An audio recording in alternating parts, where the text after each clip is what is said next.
Сәлеметсіздер ме, құрметті білім алушылар. Мен Ақтөбе жоғары ауыл шаруашылық колледжінің физика пәнінің оқытушысы Утебарина Гүлшат Задгерейқызы. Бүгінгі сабағымыздың тақырыбы әртүрлі ортадағы электр тоғы. Сабағымыздың мақсаты әртүрлі ортада металдарда, сұйықтарда, газдарда және вакуумда электр тоғының өткізгіштің ерекшеліктерін қарастырып, және түрлі ортадағы өткізгіштің механизмін түсініп, сонымен қатар олардың техникада қолдану саласына тоқталамыз. Алдымен металдардағы электр тоғына тоқталайық. Металдар кристалдық торы бар зат, яғни атомдары тербеліп тұрады да, ал олардың арасындағы электрондар үнемі қозғалыста болады. Электр тоғын тасушылар электрондар деп аталады. Электр өрісінің әсерінен электрондар кристалдық тордың тарапынан болатын тежеудің салдарынан тұрақты орташа жылдамдықпен қозғалады.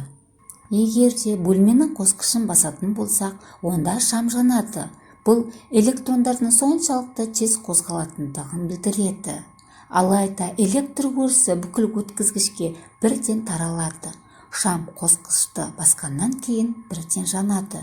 Өйткені шамның спиралінің өзінде электрондар бар. Тек олардың қозғалысын реттеу керек. Бұл шам арқылы пайда болғаннан кейін электр тоғы өтеді. Яғни жарықтың жанғанын көреміз. Сұйықтықтағы электр тоғын қарастырайық. Ең алдымен қыздырғыш шамды ішіне 2 металл пластина салынған таза су құйылған ваннаға тізбектей қосып, шам мен ваннаны тоқ көзіне қосайық. Онда шам жанбайды. Суға қант қоссақ та осы күйінде қалады. Ал егер су құйылған ыдысқа қышқылдың бірнеше тамшысын тамызсақ, онда шам жарқырап жанады. Демек, қышқылдың судағы ерітіндісі тоқ өткізгіштік болып табылады. Енді осы құбылыстың себептерін қарастырамыз. Су молекулалары табиғи диполдар болып табылады. Енді суда су қышқылының молекуласы бар делік. Бұл молекула сутектің және хлордың иондарынан тұрады, ал оларды ұстап тұрған кулондық тартылғыш. Бұндай сұйықтықтың өткізгіш болуы ас тұзы молекулаларының оң және теріс натрий хлор иондарына ыдырауына байланысты.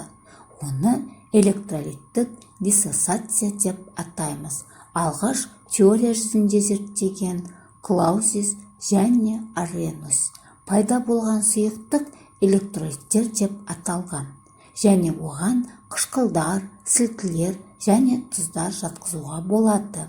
Егер сұйықтыққа оң және теріс потенциалды 2 электрон енгізсек, оның потенциалы анод деп аталады, ал теріс потенциал катод деп аталады. Онда электр өрісі әсерінен тоқ жүре бастайды. Бұл кезде теріс иондар анодқа, ал оң иондар катодқа тартылады. Бұл жағдайда хлор теріс иондары анодқа, ал натрий оң иондары катодқа тартылады. Газдардағы электр тоғы. Газ қалыпты жағдайда электр тоғын өткізбейді, диэлектрик болып табылады. Егер газ электр тоғын өткізу керек болса, онда оны иондау қажет. Осы кезде біз электроскопқа қандай да бір зарядталған денені қоямыз. Осы кезде тілшенің қозғалғанын байқаймыз, яғни бір бұрышқа ауытқығанын көруге болады. Бұл ұзақ уақытқа дейін сақталады, өйткені тізбек тұйықталмаған және қандай да бір бөлігі ауа арқылы өтетінін көруге болады. Егер 2 электродтың арасына оттың жалынын қойсақ, онда электроскоптың тілінің өзгеріссіз қалғанын көруге болады, яғни тізбек бойымен заряд тепе-теңдік күйде болады. Себебі от жалынынан жақындатқан кезде 2 электродтың арасында жоғары температура әсерінен газ иондалады, және ол жерде пайда болған зарядтар таңбаларына сәйкес электродтар арасында тоқ тасымалданады. Газдар иондалуы дегеніміз атомның кем дегенде бір электроннан босап шығуы. Атомда бейтараптық бұзылады, ол оң ионға айналады, оң заряд пайда болады және босап шыққан электрон теріс зарядқа ие болады. Сонымен иондалған газ арқылы электр тоғының өтуі газдың разряд деп аталады.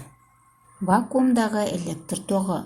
Вакуум молекулалары бір-біріне соқтығыспайтын сиретілген орта. Кәдімгі жағдайда ол электр тоғын өткізбейді. Егер зарядтары сырттан енгізіп және күшті электр өрісін туғызса, онда вакуумда тоқ пайда болады. Вакуумде зат бөлшектері болмайды.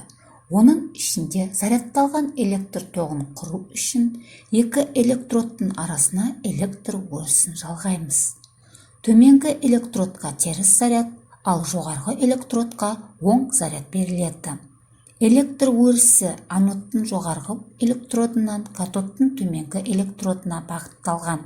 Осы электр өрісінің әсерінен катод бетінен шыққан электрондар анодқа жетеді.